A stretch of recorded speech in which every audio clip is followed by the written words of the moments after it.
ನಮ್ಮ ಮಿದುಳಿನ ಟಾನಿಕ್ ಆಗಿರುವ ಒಮೆಗಾ 3 ಕೊಬ್ಬಿನಾಮ್ಲ ಬಹಳಷ್ಟು ಆರೋಗ್ಯ ಲಾಭಗಳನ್ನು ಹೊಂದಿದೆ. ಈ ಒಮೆಗಾ 3 ಕೊಬ್ಬಿನಾಮ್ಲ ಏನಿದೆಯಲ್ಲ, ಇದು ಅಪರ್ಯಾಪ್ತ ಕೊಬ್ಬು ಮತ್ತು ಇದು ಒಂದು ಎಸೆನ್ಷಿಯಲ್ ಕೊಬ್ಬಿನ ಆಮ್ಲ. ಅಂದ್ರೆ ನಮ್ ದೇಹ ತಯಾರಿಸಲ್ಲ, ನಾವು ಇದನ್ನ ನಮ್ ಡಯಟ್ ನಲ್ಲಿ ಸೇವಿಸಲೇಬೇಕು. ಆದ್ರೆ ನಮ್ಮ ಭಾರತೀಯರ ವೆಜಿಟೇರಿಯನ್ ಡಯಟ್ ನಲ್ಲಿ ಒಮೆಗಾ 3ಯ ಕೊರತೆ ಇದೆ. ನಾವು ಒಮೆಗಾ 6 ಅನ್ನೇ ಹೆಚ್ಚಾಗಿ ಸೇವಿಸುತ್ತಿದ್ದೇವೆ. ನಮಗೆ ಬೇಕಾಗುವಷ್ಟು ಒಮೆಗಾ 3 ಕೊಬ್ಬಿನಾಮ್ಲ ಸಿಗ್ತಾ ಇಲ್ಲ. ಈ ಒಮೆಗಾ 3 ಕೊಬ್ಬಿನಾಮ್ಲದಲ್ಲಿ 11 ವಿಧವಾದ ಕೊಬ್ಬುಗಳನ್ನು ಕಂಡುಹಿಡಿದಿದ್ದಾರೆ. ಆದ್ರೆ 3 ಕೊಬ್ಬುಗಳನ್ನು ಮಾತ್ರ ಅಧ್ಯಯನ ಮಾಡಲಾಗಿದೆ.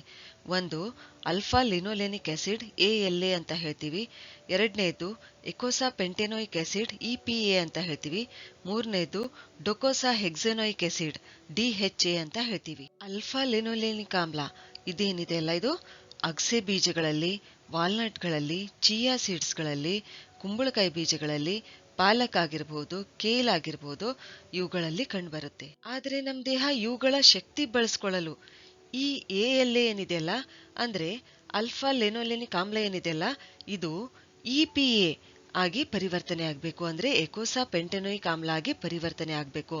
ಮತ್ತು ನಂತರ DHA ಅಂದ್ರೆ ಡೊಕೋಸಾ ಹೆಕ್ಸೆನೋಯಿಕ್ ಆಮ್ಲ ಆಗಿ ಪರಿವರ್ತನೆ ಆಗಬೇಕು.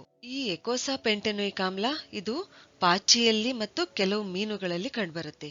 DHA ಅಂದ್ರೆ ಡೊಕೋಸಾ ಹೆಕ್ಸೆನೋಯಿಕ್ ಆಮ್ಲ ಇದೇನಿದೆ ಅಲ್ಲ, ಇದು ಮೊಟ್ಟೆ ಹಳದಿ ಭಾಗದಲ್ಲಿ, ಪಾಚಿಯಲ್ಲಿ ಮತ್ತು ಮೀನುಗಳಲ್ಲಿ ಕಂಡುಬರುತ್ತೆ. ನಾವಿಲ್ಲಿ ಕೊಬ್ಬು ಫ್ಯಾಟ್ ಅಂದ ತಕ್ಷಣ ಎಲ್ಲಿ ತೂಕ ಹೆಚ್ಚುತ್ತದೆ ಅಂತ ಭಯ ಪಡ್ತೀವಿ. ಆದ್ರೆ ನಾವು ಅವಾಯ್ಡ್ ಮಾಡಬೇಕಾಗಿದ್ದು ಎಲ್ಲಾ ಕೊಬ್ಬುಗಳನ್ನಲ್ಲ. ಹಾಗಾದ್ರೆ ಯಾವ ಕೊಬ್ಬು ಸೇವಿಸಬೇಕು, ಯಾವುದನ್ನ ಅವಾಯ್ಡ್ ಮಾಡಬೇಕು? ಟ್ರಾನ್ಸ್ ಫ್ಯಾಟ್ ಅಂದ್ರೆ ವನಸ್ಪತಿ, ಹೈಡ್ರೋಜನೇಟೆಡ್ ಆಯಿಲ್, ಇವುಗಳನ್ನ ನಾವು ಅವಾಯ್ಡ್ ಮಾಡಬೇಕು. ಆಮೇಲೆ ಪರ್ಯಾಪ್ತ ಕೊಬ್ಬು ಇದನ್ನ ಸ್ವಲ್ಪ ಮಟ್ಟಿಗೆ ನಾವು ಸೇವಿಸಬಹುದು. ಇನ್ನು ಅಪರ್ಯಾಪ್ತ ಕೊಬ್ಬು ಇದು ಕಂಪಲ್ಸರಿಯಾಗಿ ನಾವು ಸೇವಿಸಲೇಬೇಕು. ಒಂದ್ ವೇಳೆ ನಾವು ಸಸ್ಯಾಹಾರಿಗಳಾಗಿದ್ರೆ ಸಪ್ಲಿಮೆಂಟ್ ಆದ್ರೂ ನಾವು ಸೇವಿಸಲೇಬೇಕು. ಒಮೆಗಾ 3 ಇದು ಒಂದು ಅಪರ್ಯಾಪ್ತ ಕೊಬ್ಬು, ಇದು ನಾವು ಕಂಪಲ್ಸರಿಯಾಗಿ ಸೇವಿಸಲೇಬೇಕು. ಕೊಬ್ಬು ಇದ್ರೂ ಕೂಡ ಇದರ ಸೇವನೆಯಿಂದ ತೂಕ ಹೆಚ್ಚಾಗಲ್ಲ, ಆದ್ರೆ ಬದಲಾಗಿ ತೂಕ ಕಡಿಮೆ ಆಗುತ್ತೆ.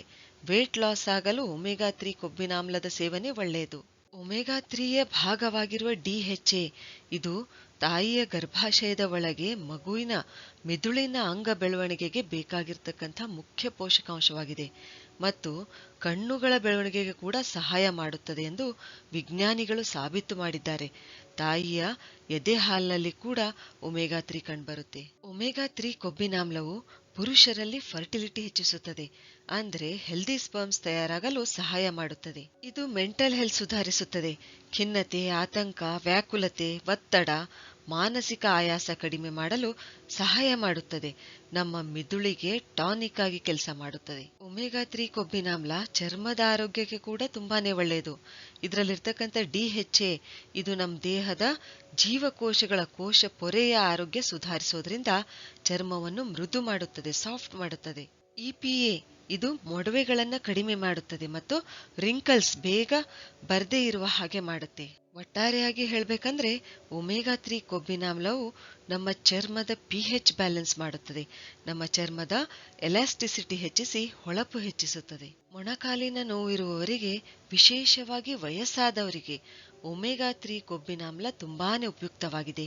ಮೂಳೆಗಳನ್ನು ಬಲಶಾಲಿ ಮಾಡುತ್ತದೆ ಮತ್ತು ಆಸ್ಟಿಯೋಪೋರೋಸಿಸ್, ಸಂಧಿವಾತ ಗುಣಪಡಿಸುವಲ್ಲಿ ಇದು ಸಹಾಯ ಮಾಡುತ್ತೆ. ಒಮೆಗಾ 3 ಕೊಬ್ಬಿನಾಮ್ಲವು ಇದು ಆಂಟಿ ಇನ್ಫ್ಲಮೇಟರಿ ಗುಣ ಹೊಂದಿರೋದ್ರಿಂದ ಇದು ಕೆಲವು ಕಿಣ್ವಗಳನ್ನು, ಕೆಲವು ಎನ್ಸೈಮ್ಗಳನ್ನು ಪ್ರತಿಬಂಧಿಸುತ್ತದೆ.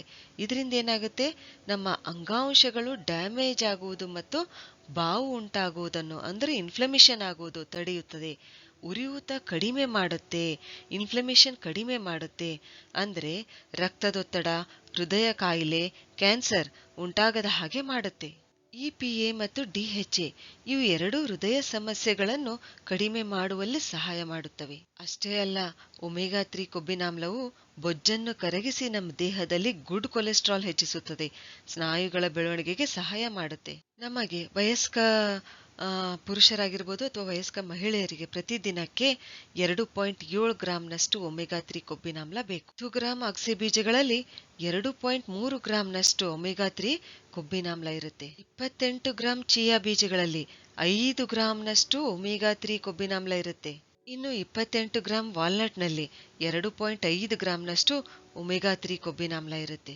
ಅದೇ ರೀತಿ ಚೀಸ್ನಲ್ಲಿ, ಪಾಲಕ್ನಲ್ಲಿ, ಕೇಲ್ನಲ್ಲಿ ಇವುಗಳಲ್ಲೆಲ್ಲ ನಮಗೆ ಒಮೆಗಾ 3 ಕೊಬ್ಬಿನಾಮ್ಲ ಸಿಗುತ್ತೆ. ಆದರೆ ಇದು ಆಲ್ಫಾ ಲಿನೋಲೆನಿಕ್ ಆಮ್ಲ ಮಾತ್ರ.